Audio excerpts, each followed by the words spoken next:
Tour Junkies.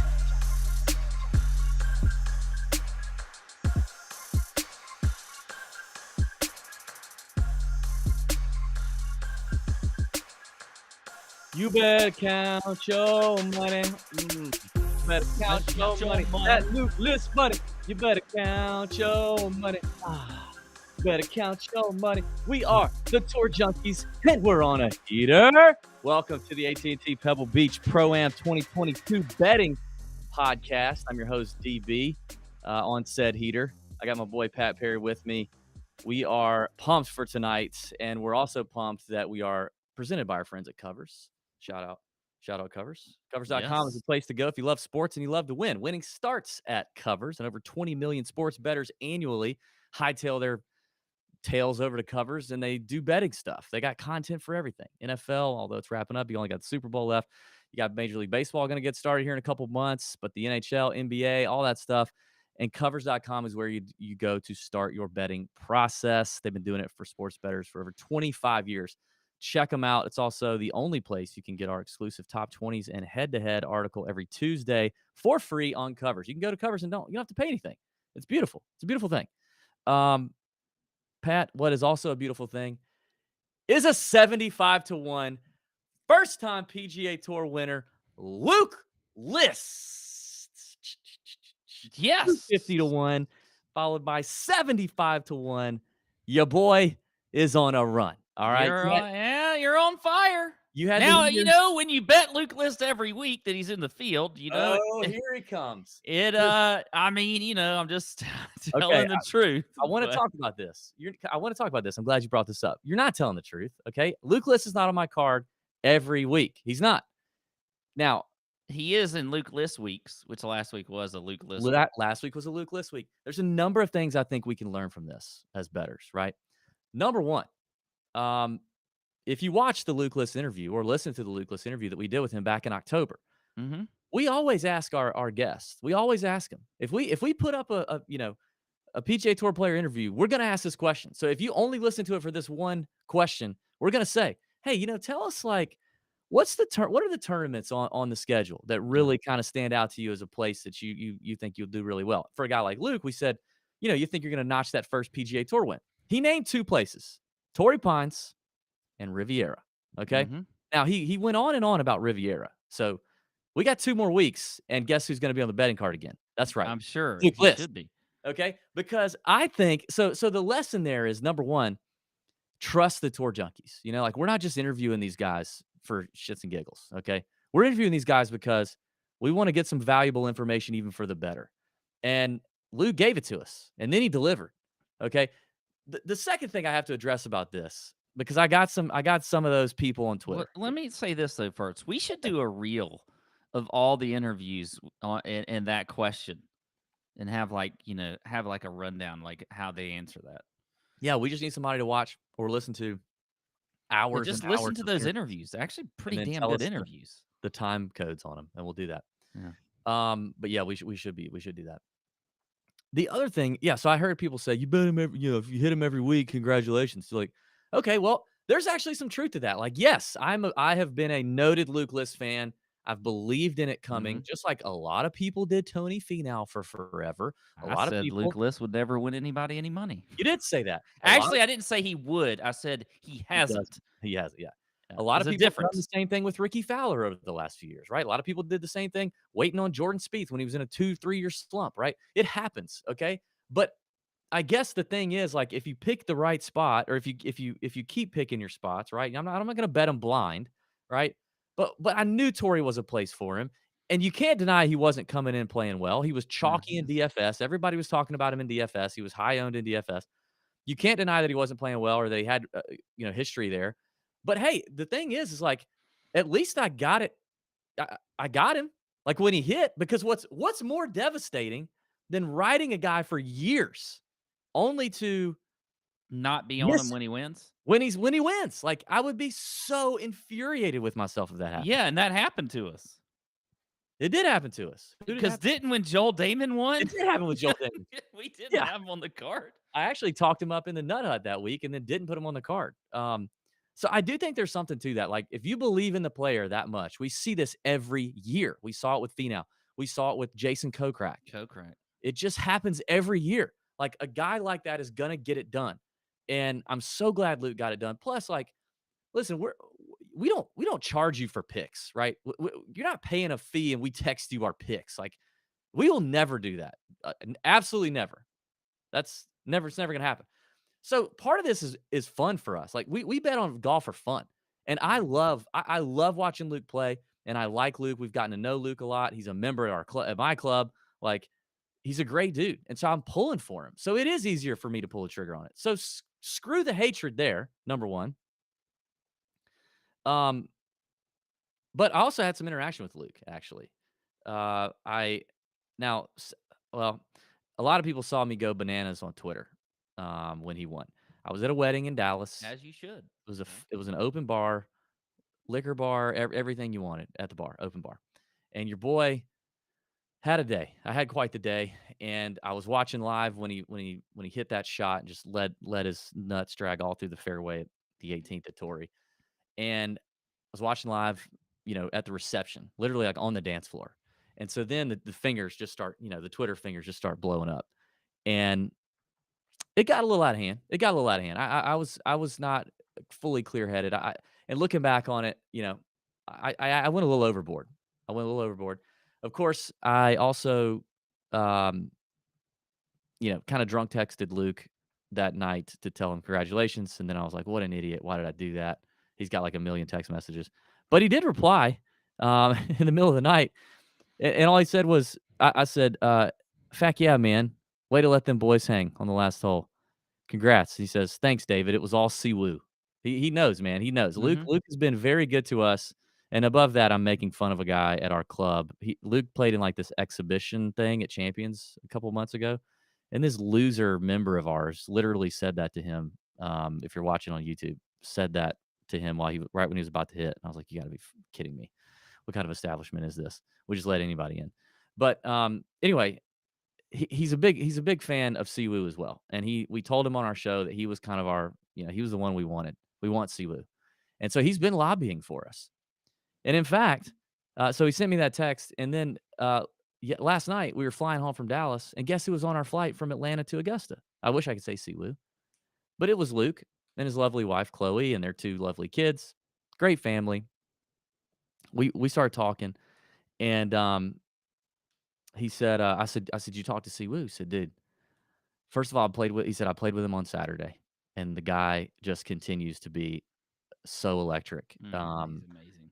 He said, "David," he said, "when I tell you that Siwoo hits shots that very few people on the PGA Tour hit, I'm dead serious. That guy is so freakishly talented." He said, "But he is so aggressive. Like, he is one of the most aggressive players, if not the most aggressive player I've ever played with in professional golf. And every time I play with him, I look at my caddy at some point around and go, this guy is like balls to the wall and just firing at pins, right?" But he said he I told love him, it.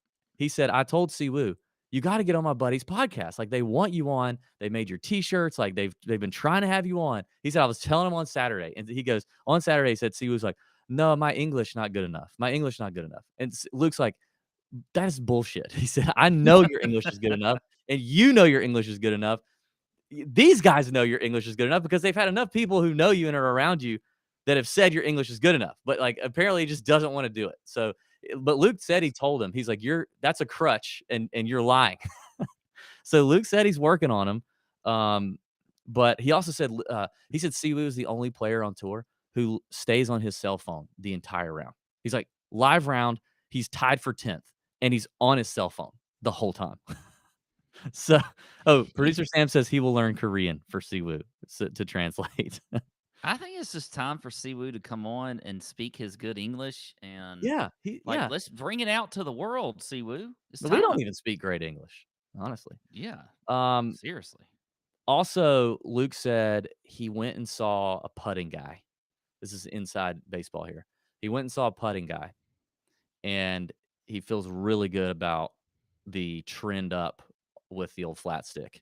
Um, Now he loves POA. He likes putting on Mhm. POA. So, like, again, that's probably why he said, Torrey and Riv. But he did see a guy. I don't know who, but he And who said he saw likes somebody. putting on POA? Let's be honest. Apparently, Luke List and Brant Snedeker. Brant Snedeker and Yeah. Luke. Anyway, such a good dude. I really appreciate Luke. And Chloe's sweet too. But man, I was just so happy to see him win. So like a lot of Yeah. it was just that too. But No, that's great. I would have been ticked if I wasn't on him. So like I don't know. I'm not gonna apologize for being a fan of a guy and continuing to believe in him No, you and then shouldn't. bet on it. But I do think, hot take, I'm sure everybody will be really shocked by this. I think the seal is broken with Luke. I believe the seal is broken. I believe he could go on a coke rack run. I believe bang out another, 1 or 2 or 3 in the next 5 years. I think it could happen or sooner. I think he's I confident. think he could too, and I think the thing is about him is that, I mean, when you're looking at it from a stat standpoint, Yeah. he's a king of stats. I mean, when you look at it every week, he always pops. Yep. But he never really came through from a winning outright standpoint. I mean, Yeah. he's been on tour a good minute. Um, Well, he's got the game to but I mean, compete his in ball modern striking, yeah, everything is golf. He fantastic. hits it so far. Yeah, So far. but and if he was going to have a good putting week, then I Yeah. mean, it was going to happen. And if he continues good putting, I Yeah. mean, again, and on top of it, he actually missed a lot of putts. Yeah. He could have won this tournament by like 5 strokes. But that's what we say about guys like that, right? When Yeah. they're peaking on ball striking, we're like, yeah, I mean, if you're Corey Connors and you're having a week, like, which that's probably too soon for a lot of people because he continues to not play well. But if you're one of these ball striking guys and you just have an Mhm. average week putting, you can do it. You can make it. I mean, look, Will Zalatoris for crying out loud. Like that kid put Does on a he ball scare you striking on every clinic. single putt? Does he when he's over a 2-foot putt, I'm worried he's gonna miss it every single time. I can't tell you how confident I was that his putt on the playoff was not going in. I knew it wasn't No. going in. I was like, No. this ball is not going in. There's not a chance. Mm-mm. When it left the putter blade, I said, oh, that's left. He missed it on the left side. I mean, there just wasn't a chance. That miss he had on Thursday or Friday from like a foot and a half that I think No Laying Up tweeted the video of it. I mean, what was bad is that he didn't just like push it or anything. It hit the toe. It hit the toe of the putter, and he brought it back like this far. I It mean, was he somebody a as tough scene. young and as good as he is Yeah, should not have these issues. Like, that's a you problem. that is a Like, that that's should a be a Pat problem is what I mean. that should be yeah, that should be a my problem. Yeah. Yeah, it Like, is, but he hasn't lived long enough to have the demons that somebody like me has. Like, where are those coming from? Like, imagine if those like 20 years from now, Will Zalatoris, like, what's gonna happen? I don't know, man. But it's ugly. It is ugly. Yeah, it was awesome. I enjoyed it, man. I mean, I just thought that was a heck of a wet shot he hit on 18. Like, that was Oh, just that such was a amazing. he And hit when it you into have to that. sit there for that long waiting on a playoff, Yeah, it was an hour and 45 yeah. minutes.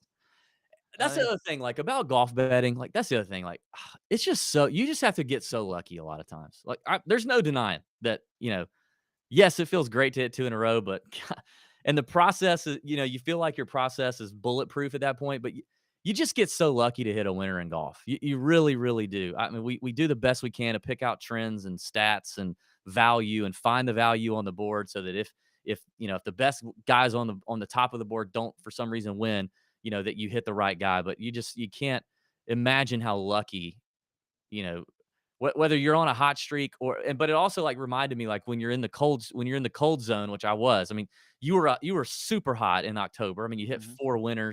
hit 4 winners from September to November, and I was hitting nothing, like complete blanks.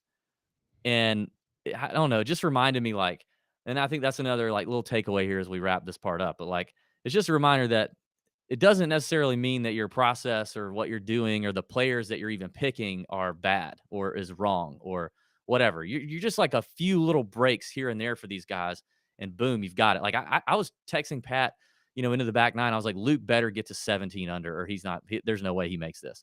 And the guys just continue to not birdie and not take advantage of the par fives and not, Yeah. not get it in the hole. It's a tough course, though. I mean, Yeah, it's a and tough course. so it's just a reminder that, like, doesn't mean your process is completely busted, and it can turn around real quick. I mean, I was writing DB's Big Balls betting card 2 weeks ago down like 42 units or something, and now I'm up 35 in 2 weeks. So, like, it can flip real quick in golf, and that's why I love it, and I love the sweat.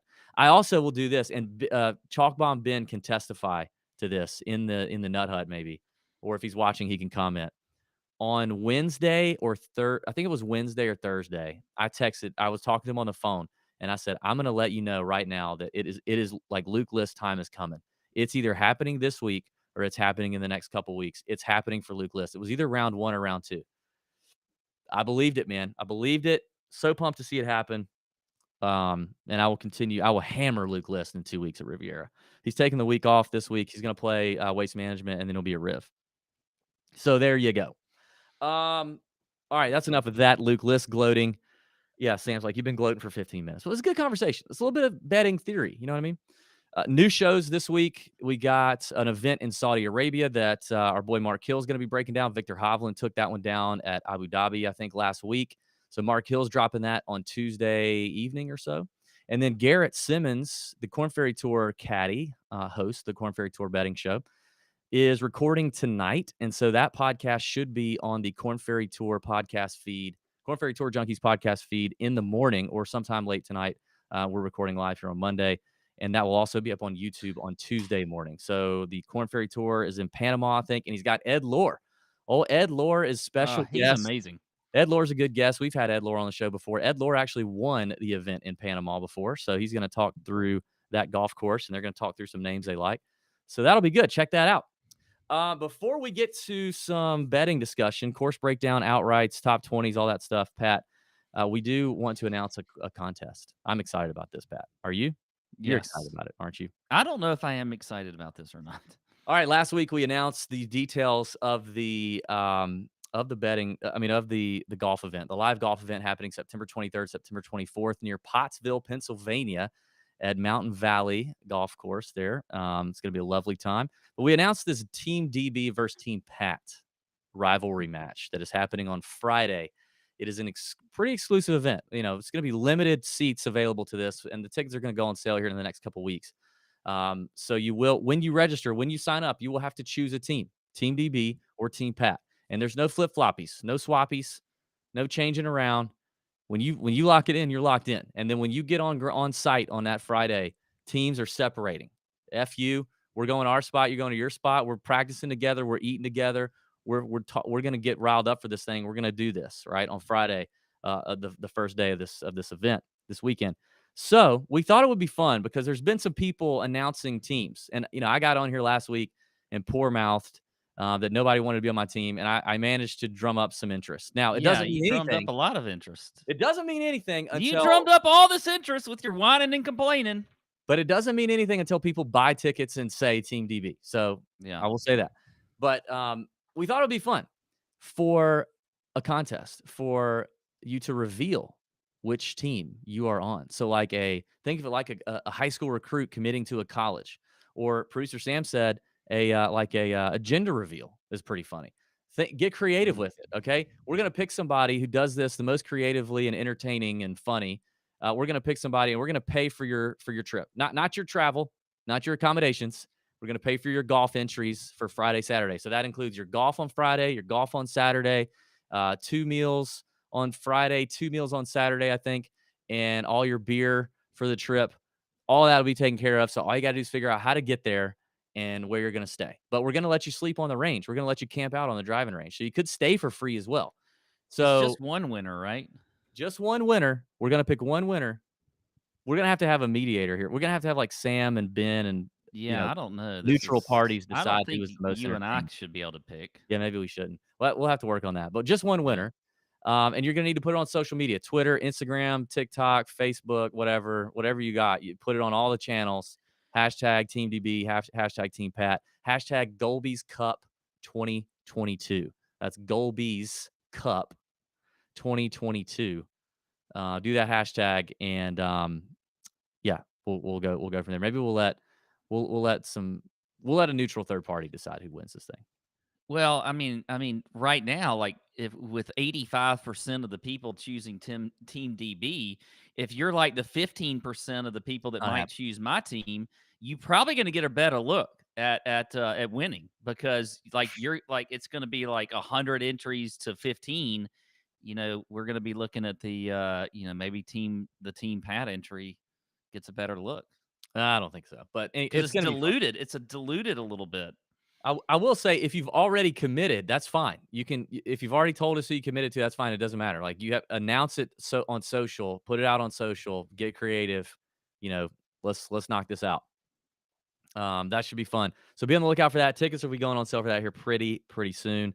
That'll be a great event though. I'm excited about it. The bump and run event, man. Bump and run event. Bump You're and gonna be able run. to contend against top I mean, a ranked world people out class. there. I mean, world class. It's pretty sporty. I'll tell you what else is world class. The new Fujikura Ventus TR shafts Ooh, are pretty world class. You like that for a segue? How yeah, about that's that? good. That's good. Introduced first on the PGA Tour at the Amex. Had tons of good feedback from a lot of players testing and hitting that. Obviously, Cam Smith, we mentioned, won the Century Tournament of Champions with the new Fujikura Ventus TR shaft. It was the number one driver and wood shaft that week. And at the Amex, 19% of all the shafts in drivers, fairway woods, and hybrids were a Ventus model. They're crushing other brands out there. And the Ventus TR is a new mid-launch, low-spin profile with new material added for additional stability to keep your towards from getting a little loose. TR is an addition to the Ventus line. The Ventus TR is available for $350 MSRP to buy online or through custom fittings at any charter dealer. Starting February 1st, tomorrow, you can get your hands on the Ventus TR shaft. So if you're looking for, if you're in the market for a new driver, new hybrid, new fairway woods, whatever, check out the Ventus TR shaft. Get fitted. We always say to do that. Always, no matter your handicap, get fit. And before you go, call them and make sure they have Fujikura shafts. And if they don't, go somewhere else. All right. I'm gaming the Fujikura shaft in my driver. It's kept me a little more on the playing field these days. I will say that. I played 9 holes at TPC Craig Ranch while I was in Dallas this past weekend. Didn't hit Hey, one they play ball a out of tournament. bounds. Didn't hit one ball out of bounds. Not one. That's saying something, huh? that's saying something for you. All right, Pat. Course information, key stats, all that kind of stuff. What do we need to know about the 3 courses? 3 freaking courses this week for the AT&T Pebble Beach Pro-Am in Monterey Peninsula, California. So last year, just kind of like they did at the American Express Championship, they went to 2 courses. But this year, they are going back to the 3-course rotation for the Pro-Am. You've got 156 players in the field this week. Cut will be after 54 holes, so they'll get to play all 3 courses, and top 60 in ties actually make the cut, not T65 in ties like we see in pretty much every single tour event. The flagship course is Pebble Beach Golf Links. They will play here at least one of the first 3 days, and then they'll play here on Sunday for the final round. It is a par 72, just under 7,000 yards. All of these courses aren't very long by tour standards, but they're still very challenging. Poana greens this week on Pebble Beach and all the courses that really don't run that quick, and that's because they're they've got some slope. They're tiny. So you really can't get these greens moving that quick, but they are fantastic. Some of the best greens on tour. Very tough to hit. This is definitely a second shot golf course. Actually, all 3 of these courses are second shot golf courses.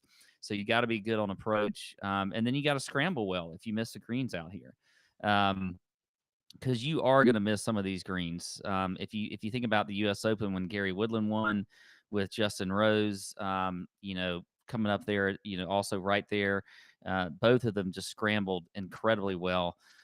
You got to score on a lot of the par 5s on these courses. I think that's going to be key this week. The weather is really the defense on all 3 of these courses. I mean, if we get some wind and weather, then they're going to be tough. But you know what? It's not looking like we're going to see that this week, other than a little bit cooler temperatures.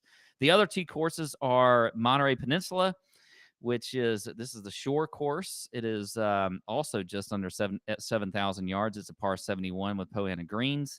They do get these greens moving a little bit quicker. I think this is the easiest of the 3 courses. You also have, all, par 5s that are definitely scoreable this week. And then Spyglass Hill, which is very tough. It's sneaky tough course. It's 7,041 yards, par 72, also Poana greens. But there are some, gettable par 5s on this one as well. I'm always out of breath when I got to talk about 3 damn courses. But look, I mean, if you're looking at for stats for me this week, I'm going to look at par 5 scoring, course history and recent form, scrambling, strokes gained approach is huge this week.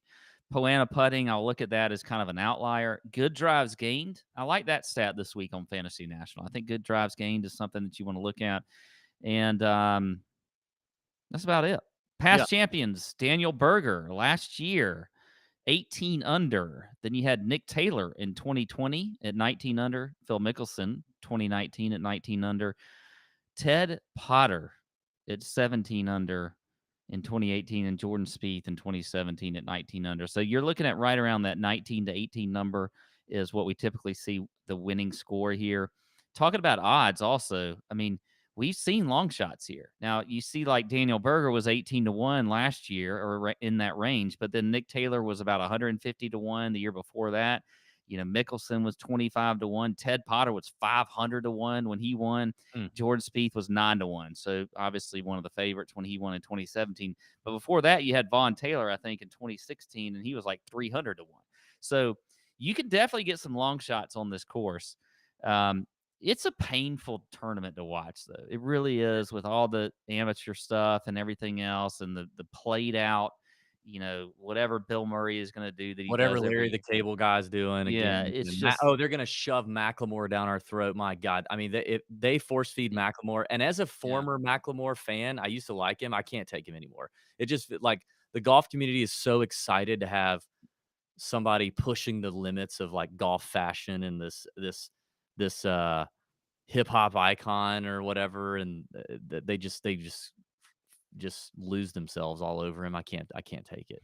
I can't watch this tournament. it's I will not watch this tournament at all, probably. yeah, it's a tough one. But I think this is the last one we get with the 3 course Thank God. thing and all of that stuff, and then we get into some real stuff. But Yeah, I don't have much more to add in terms of the course. We've said enough already. I mean, I gotta be honest, man. I'm feeling good right now. Like, I just kind of want to go with the gut. You know what I mean? I'm just. oh, you're going with what are you trying to I mean, we've been doing this since put Vaughn out your Taylor. inner Pat? Yeah, we've been doing this since Vaughn Taylor won, dog. You know, we've been breaking down the Pebble Beach Pro-Am for many moons, right? Like, so I didn't like get too bogged down in the stats. I'll throw out a few stats today, but yeah, I mean, I want guys who are going to find themselves in the fairway. And at Pebble Beach, what that usually means is, you know, your short hitters are going to keep doing what they do. They're going to hit, you know, a guy like Joel Damon, actually, I bet this is interesting because he hits his driver so straight, as does Nick Taylor, but they hit it like 285, right? 290. Well, they're still going to hit it 285, 290. They're still going to hit driver because they know they can hit fairways with their driver. Whereas a guy like, you know, let me see, Willie Zalatoris, like he might not hit a lot of drivers. He may be hitting 2 irons or, you know, or a 7 wood or whatever he's got and hitting it 265 or 270. Like you could have situations where actually, you know, Joel's in front of these guys hitting driver and just as accurate. So I think anybody off the tee can win this thing. You don't have to have distance. So I'm looking for the player, you know, any of those players. Obviously, hot iron play, strokes gained around the green matters as well because you're going to miss these small, you know, peckish greens at Pebble Beach. And you got to have some love for POA. And I'm a believer in the experience here at POA, you know, or here at Pebble Beach. So, you know, we've seen that trend that, you know, since 2000, like, I don't know, everybody's had at least one top 15 finish or 20 finish or something in 3 tries at Pebble in the previous 3 tries. So like experience around here matters because of the angles and the putting, the green nuances. You know, Spyglass last year, a lot of players talked about why Spyglass was more difficult was because even though it wasn't as coastal as Pebble, figuring out what the wind was doing between the trees was giving guys a hard time. Yeah. Like I think Berger talked about that. Like there's trees here, and like at least with Pebble, you know where the wind is coming from. You can see it, but sometimes in the trees it can get tossed around there at Spyglass. It's tough. So I think those little nuances add to the experience factor. So I don't have a whole lot of, you know, rookies. I'm not gonna have a lot of rookies on the card here. I'll tell you that. And I think one reason why we see a lot of long shots win is because it hasn't been the strongest field. Not too many of these guys want to play a 6-hour round with Larry the Cable Guy. I mean, can you blame him? Or Johnny Knoxville or Macklemore. So it's not a top heavy field. You got Patrick Cantlay, and he's kind of like tier 1. And then it's a pretty steep drop off. So I'm going to be living in this 125 to like 50 to 1 range. I like that range a lot. So Yeah, I did too. all right, I let's think I think there's also a huge gap between the 25-1 and the 50-1 range. There's not Yes. really a whole lot there. No, yeah, there's really not. In fact, all right, let's talk about the top of the betting board.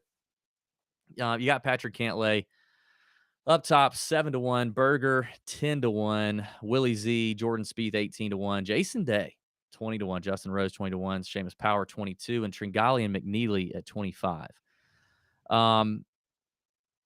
Well, I found a slightly better number on one of these guys. So I'll tell you, if we're talking about guys up to 25-1, the only guy I'm interested in is actually Justin Rose, and you can find Rose at 25-1 right now on BetMGM, um, which is better than DraftKings right now at 20-1. So I mean, Rose has played well here before, known as a perennial iron player. He's obviously in good form, so it's kind of interesting to see Rosie playing well again. 25-1 for Rose on BetMGM is probably it for me in this top range. And I mean, I think in a field like this with this kind of variance, I mean, Cantlay and Berger, I would never pull the trigger on either one of those in this situation. I mean, look at the last couple of weeks when everybody just knew John Rahm was going to win, or when was it 2 weeks ago at the Amex when Rahm and Cantlay had like 43% implied odds to win and they didn't win. Like, I'm going to keep riding this because these guys aren't Tiger Woods. This isn't prime Tiger era. So I'm not going to bet Cantlay or Berger up there. It's Rose for me, and that's it. Okay. Well, I had Rose written down too, so I'll agree with you there. I mean, I think we got to talk about Jason Day. Yeah. I mean, I think he's back. I think Do he you? is. I mean, if you look at, well, obviously last week he had a chance to win and then just kind of fizzled down the stretch. But okay, but look at his record here. I mean, he's got 5 straight top 10 finishes: T5 and 17, T2 and 18, T4 and 19, fourth in 2020, T7 last year. Even when he hasn't been great the last couple of years, he's still finishing top 10 here. Yeah. And you're getting him at 20-1, coming off of a good week. He talked about his game last week and how it's kind of changed a little bit. His ball speed's down and he's not swinging at it as hard as he used to. And that's probably a good thing for him because he's always got some sort of injury and whatever else. And so I think you're going to see, and he's already said he's going to pick his spots. This is a course he likes. This is a course he's obviously played well on. And I think, at 20-1, that's a really good number. I would much rather play him at 20-1 than Jordan Spieth at 20-1. Yeah. Yeah. I mean, Jordan Spieth's irons have been terrible already. The last, he played at Century. God, I can't believe we're saying this. I know. What's going on here? What is going on here? But I think Day at 20-1 is a good bet. We did an in memoriam for Jason Day. We killed him off. Golden Goby show. We killed him. I mean, I think he's back, and I'm glad to see it. I've always liked Jason Day, and so I think at 20-1, him and Rose, 2 guys that we just like. They are 2 guys. Two older dudes. Yeah. We're going to talk about both of them. Okay. Anyway, my stay away though is Jordan Spieth at 20-1. I'm not ready to get with Jordan Spieth yet. Yeah. I'm not getting in bed with Jordan Spieth yet. Did you flash yourself to John Rahm last week, by the way? No, but I wanted to. Okay. Did you expose yourself? I thought about that. I might have a little Jordan Spieth exposure in DraftKings, but that's in DFS. But I don't know about. Yeah. You can't bet him right now. All right, let's move on to the next range because there's going to be a lot of names in these next 2 spots for me. Yeah, I know he's only 34, but look, producer Sam. He feels most people would think about Jason Day as being pretty old just because of all of his injuries and everything else.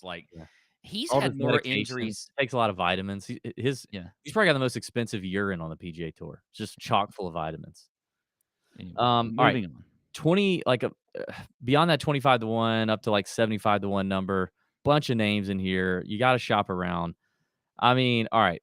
I got to talk about this because I just talked about Luke List. You can actually find Maverick McNeely at 28-1 on BetMGM, which is a better number than what he's got on DraftKings. And I when I saw the number today, I was like, oh gosh, I got to pay now. It's getting to 28-1 just feels too short for Mav. I mean, he just can't close on a Sunday. His Sunday was so bad last week. I think he started the day, 2 shots off the lead, maybe, or maybe 3 at the most, and then just completely bombed. But talk about a great record here in a couple of years, I think, 2 or 3 starts for Maverick McNeely. Loves this place. I, I just, as hard as it is to pull the trigger at that number, I think I have to do it. Looking at the field strength, looking at everything else lining up, I'm going to kick myself if I don't. So Yeah, this is you got to follow the lesson you just yeah, talked about. If you it just sucks because it's going to be a more expensive, loss if he loses, and not as great a payoff more than likely if he wins than when I was firing away at him at 70-1. But it's just with this field and what he's doing right now, how he's hitting the ball, how he's played here at Pebble Beach. This is the time of year to ride Maverick McNeely, so I'm just going to keep riding him. And I don't love the number, but I don't think compared to the people that he's around, I don't think it's that bad. I think he's fairly priced. I like Kevin Streelman at 55-1. He's better at MGM as well. 55-1 on BetMGM. Kevin Streelman. Uh, you know, we just interviewed him. He loves Pebble Beach. He talked about how much he loves Pebble Beach. Talks about how he loves playing with Larry Fitzgerald. Obviously, they just continue to wax everybody in the Pro-Am, but I think Streelman can close the door on another one. It could be just another one of those older guys that has a resurgent win. So I like Streelman at 55-1. And I like Matt Kuchar at 65-1 on FanDuel. You can get Cooch at a little bit better number there on FanDuel. Yeah, I don't know. I'm feeling a little bit of Kuchar. He played all right in his last couple of events. I was kind of surprised to see him do his thing. I wasn't really expecting much out of Matt Kuchar, but T7 at the Sony. Played all right at the RSM Classic back in the fall. So he's got the game that could play well here. Great scrambler, misses greens. He's fine. He's got plenty of experience here. So Kuchar at 65, that felt like a good value there. So I like those 3.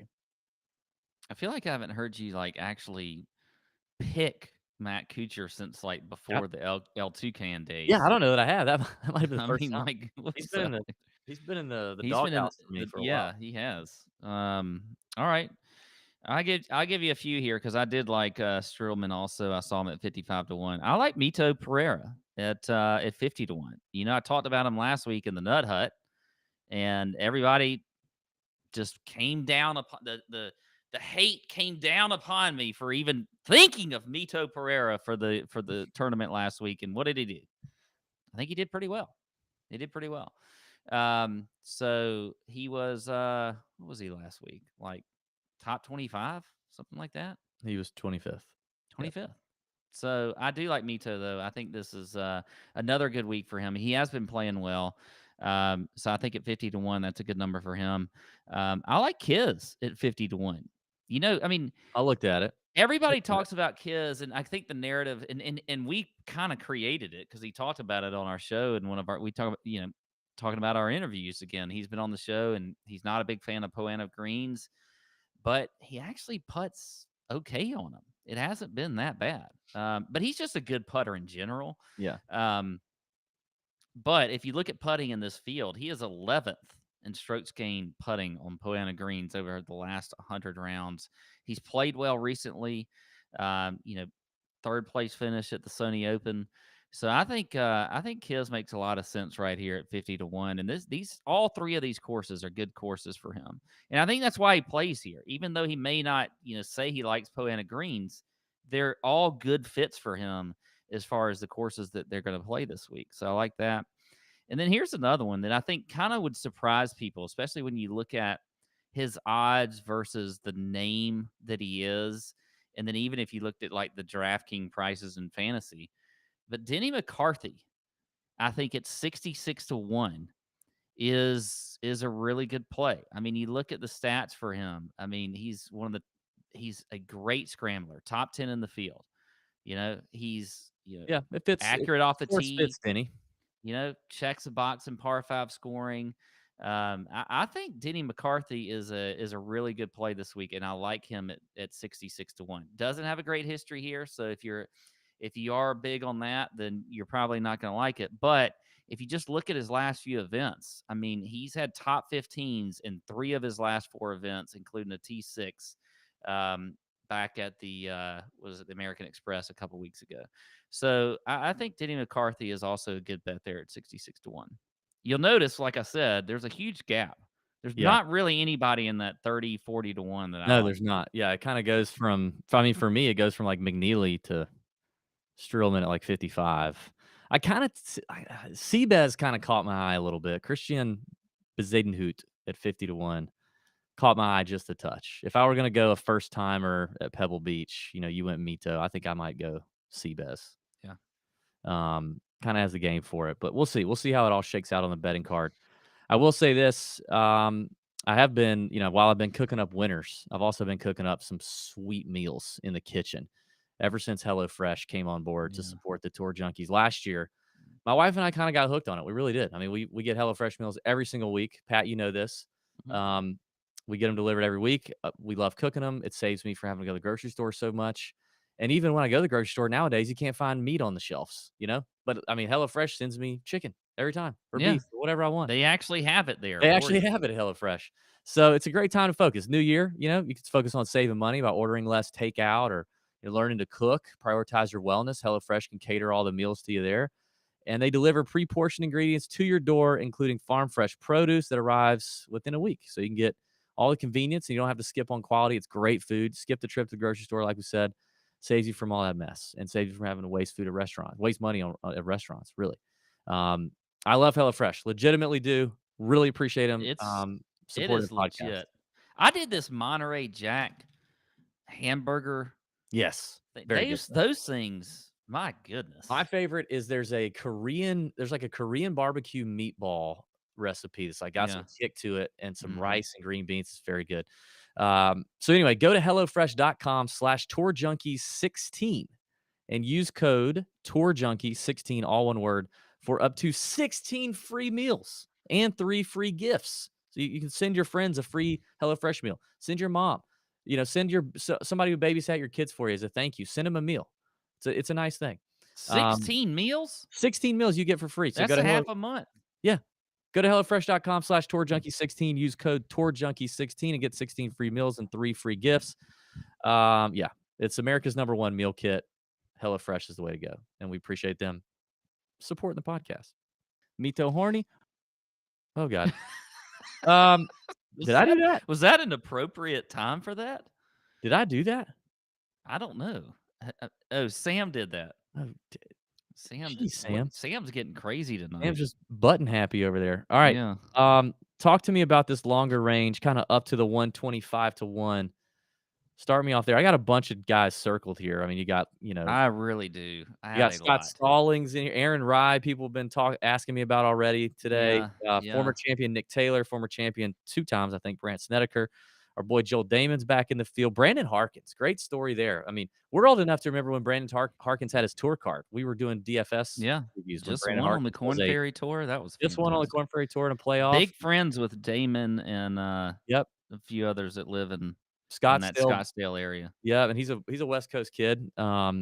Matthew Neesmith, sneaky playing good right now. Also, he's coached by our friend Gary Creston. You going to just go and throw the name? You said, hey, how about we'll see what Pat says, and then I'm just going to throw out like 6 names, and all of them are going to be Pat's. Sam does all this hard work on the graphics, so I'm naming some graphics off. I'm naming some names. The people can see the graphic. Excuse me. You go. Sorry, I will not say another name. Oh, I guess they can't see it if they're listening to the show and not watching it. I mean, I would never say Patrick Rogers on here.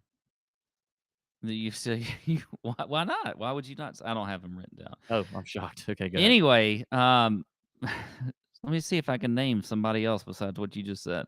Actually, I'll talk a little bit more about some of them. I like Lucas Glover at 80-1. This is a course for Lucas Glover. Played well at the Sony Open. Yeah, it is. Except for putting. I mean, the guy's one of the best ball strikers on tour. I mean, he's going to hit every single ball like 10 feet at least, and then he's just going to miss putts. But I still think Lucas Glover, he obviously has win equity.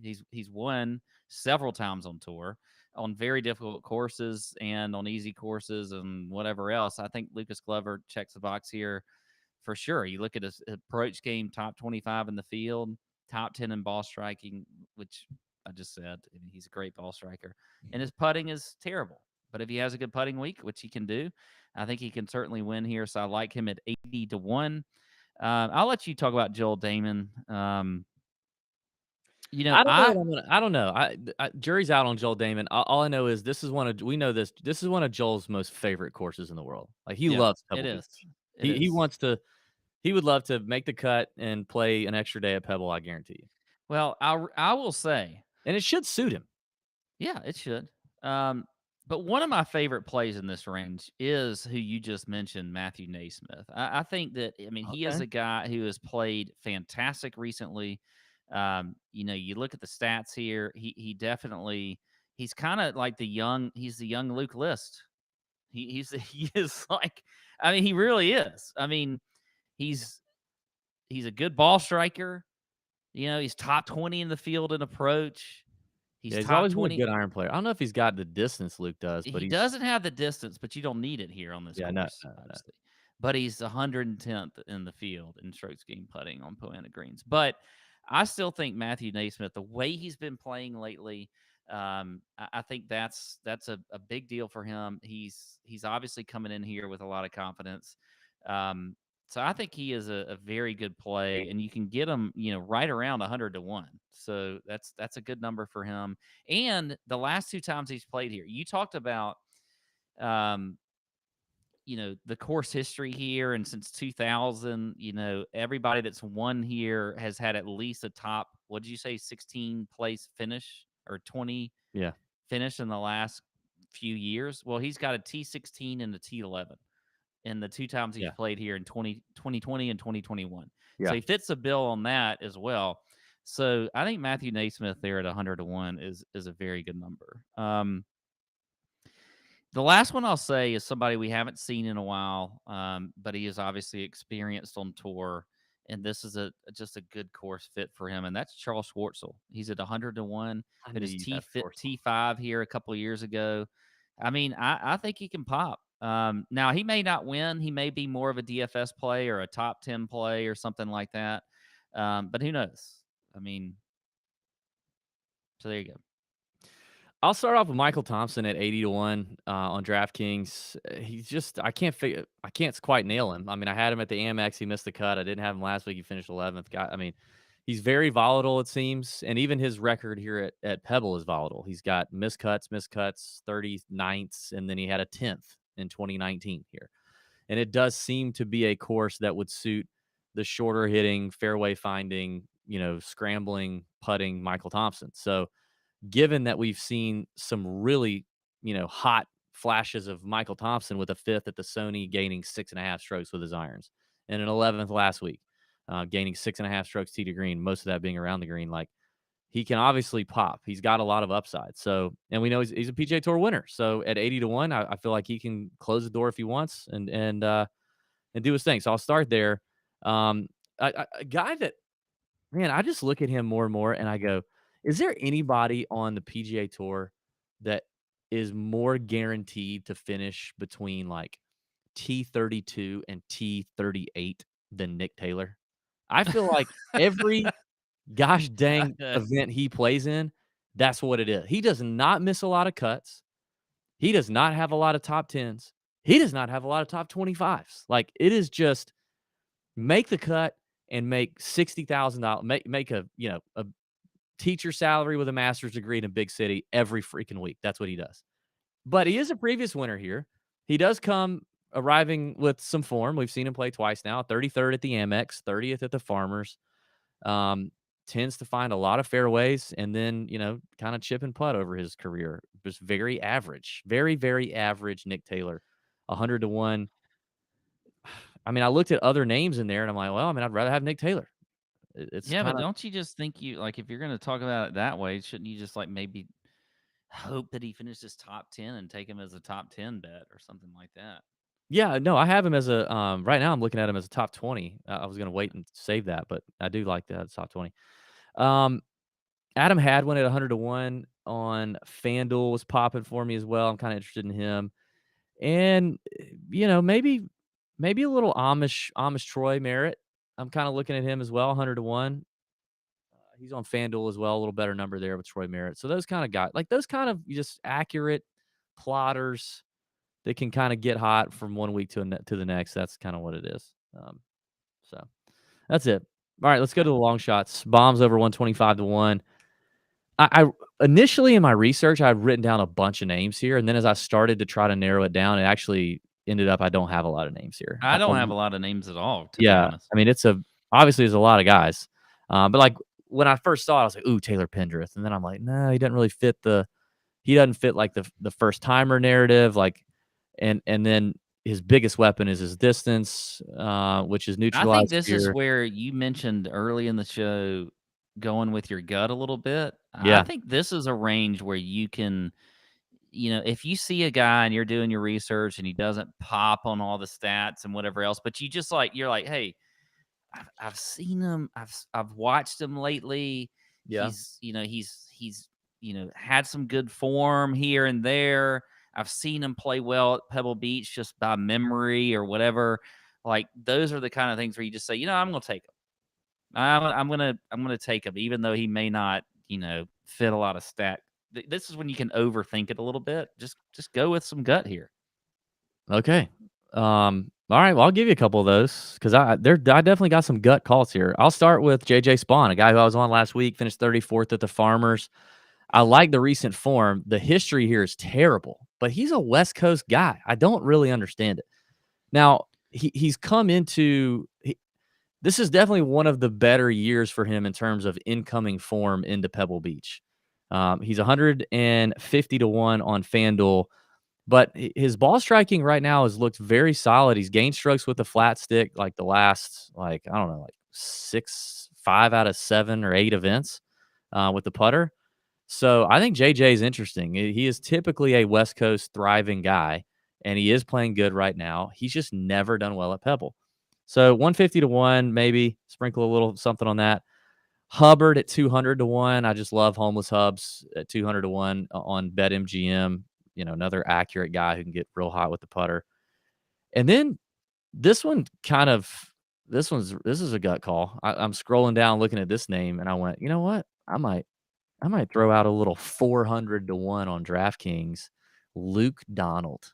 What if Luke Oh Donald? my goodness! What if Luke Donald pulled a Stewart Sink and won a PGA Tour event again? You know what I mean? Like that would be bananas. But he's played okay at Pebble Beach. He's got him a decent. I mean, yeah, sure. It was back when a lot of our listeners were, prepubescent. But he's got a record here, and he's hitting fairways. And how about this? I mean, even lately, 27th at the Sony. That's good for Luke.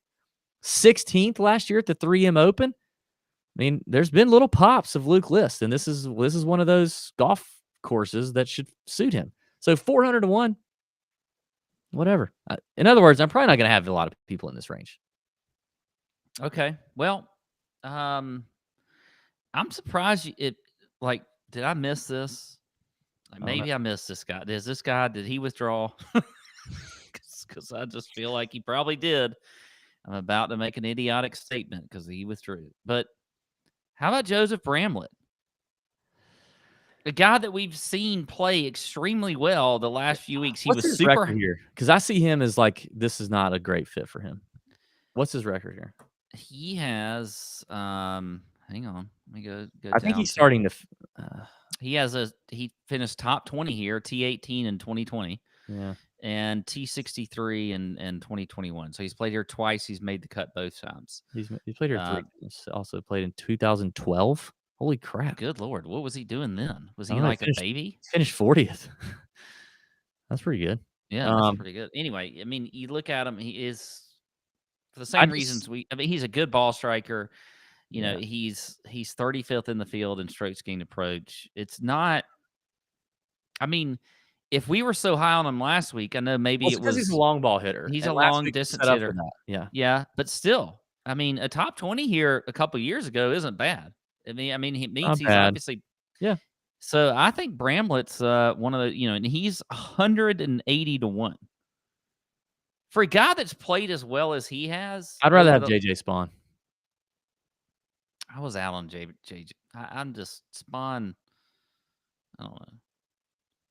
Anyway, Bramlett has played well recently. Here's another one. This is going deep on you. Deeper than Luke Donald? Well, not that deep. How about Austin Smotherman? Yeah. T11th last week at the Farmers. He's another one that I think who knows, could be a good week. This is obviously He's a Cali boy. He is a Cali boy. This is his first time playing here, and of course my computer. If you subscribe to the Heavy Petting and Chalk Bomb emails, which hit your inbox every Tuesday and Wednesday, I've been doing a series of write-ups on these new Korn Ferry Tour rookies, giving you some intel on, how they play, what kind of players they are. And Austin Smotherman checks a lot of boxes here in terms of what he did well in the Korn Ferry Tour, and he's a California kid, and obviously he liked being in California last week. Yeah, I think he's 270 to 1. Really across the board. I mean, his stats look pretty good outside of scrambling and putting, which you're going to see in these guys that are this far down. But good on approach, great ball striker. He's 22nd in the field there, and he actually is. I say his putting isn't great. He's 46 in the field and putting on Pro-Am. Now, I don't think on KFT Tour. Yeah, so I don't know. We don't have a huge sample size for him, but he, like you said, he was a good putter on the KFT Tour. So I think Austin Smotherman there is pretty good, 270 to 1. So there you go. All right. Let's talk about some top 20s, Pat. Actually, yeah, let's talk about some top 20s. Luke Donald's 11 to 1 as a top 20. I think I kind of like that. I'd put some money on that. 11 to 1. I'll start with the long shots. Luke Donald 11 to 1. Ryan Armour 6 to 1. Top 20. This is a Ryan Armour course, and we know he can get hot. Nick Taylor 3 to 1. That feels, God, Nick Taylor can never get a top 20, but if he's going to get one, I'll take my chances here at Pebble Beach. He's 3 to 1. Michael Thompson's 3 to 1. There's a good little section there at 3 to 1. Russell Knox, who we didn't talk about. Michael Thompson and Scott Stallings, another guy we didn't talk about who loves this place. All 3 to 1. I like those numbers. And my boy Mavs plus 120. That's probably as short as I would entertain going in the 3 to 1 space, but he's plus 120. Well, I'll give you a few. How about Thigala? The God, man. Yeah, I always every time I hear it, I want to say his name. It sounds like the Ricola cough drops. Yes. Ricola.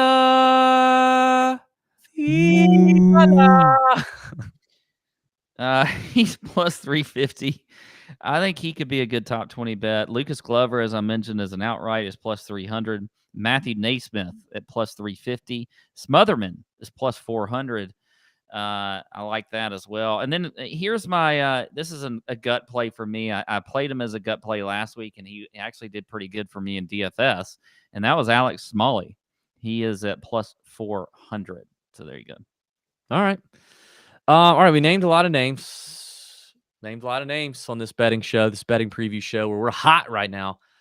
But now we want to give you our favorites, the ones that we named that we really, really like, the early leans that we suggest you hop on right now. Go ahead and throw in the bet right now. Don't wait. Number probably won't get any longer. So go ahead and do it. Knock it out. Take care of it. Presented to you by our friends at Covers. Winning starts at Covers, and we appreciate Covers being a title sponsor of the betting show this year. We're pumped to be with them, and they give great content, and it's free. Like, just get in there, mix it up. They've got a big forum in there with like 500,000 people in the forums. You can chat it up in there, and winning starts at Covers, and they make sweet gear. I love this hoodie. Yeah, it's good stuff. It's in a lot of my TikTok videos. I wore a polo last week from Covers. It was you nice. did, and somebody thought it was comfy. the Chicago Bears polo. Yeah.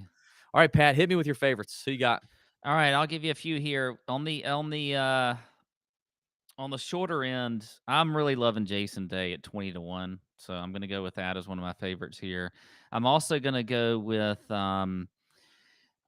Kiz at 50 to 1 in that mid range, and also in the mid range, Denny McCarthy at 66 to 1. I like that for him. If we're getting a little bit longer for me, I'm going to go with Lucas Glover at 80 to 1. And then Ooh. I don't know if I can. I mean, I can't go with the bombs in my favorites because I just don't think that's. So I'll go with Well, Matthew if you Naismith. think they're really good values though, and you Yeah, think the number's gonna get shorter, not longer, if you see one with a, big discrepancy on the book or something, I think the one that is really going to get a little bit shorter is Matthew Naismith at 100-1. So those are going to be. That's it. That's 4 right there. Jason Day 20-1, Kiz at 50-1, Glover at 80-1, and Matthew Naismith at 100-1. Any top 20s? Just your Yeah, favorite my two favorite favorite top 20s. 2 top 20s are Thigala at plus 350. That's Sahith Theegala for those of you. Yes, Sahith Thigala. Plus And then 350. I'm actually going to go with Austin Smotherman at plus 400. Those are some big 320s or big top 20s there on Mhm. you, boss. You're letting them hang. All right, my favorite outrights. I'm going to go Rose at 25-1. Best number you can get on him is MGM. I'm going to go Matt McNeely 28-1 at MGM. Got to keep going. Lesson learned. You keep riding your horse. Ride them till they buck you. You know what I mean? Did it with Luke List. Paid off last week. Here we go. Matt McNeely at 28-1. Matt Kuchar at 65-1 on FanDuel is the best number I see at the moment.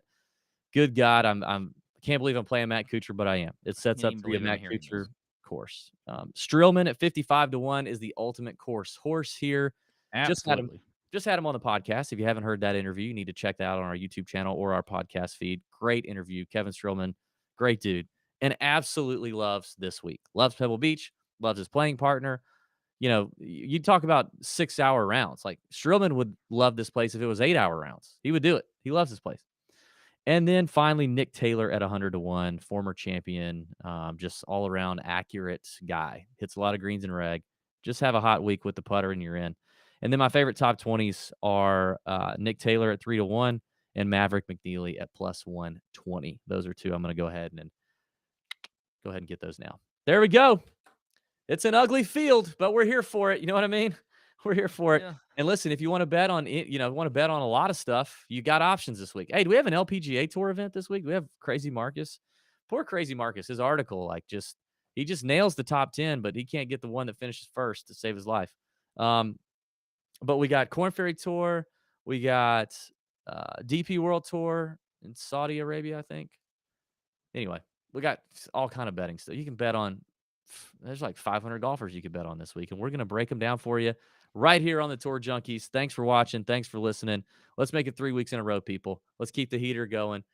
Check out the DraftKings show if you haven't already. We're going to get over to that now on YouTube. And you know what? Since I started using this phrase, Pat, things have been good.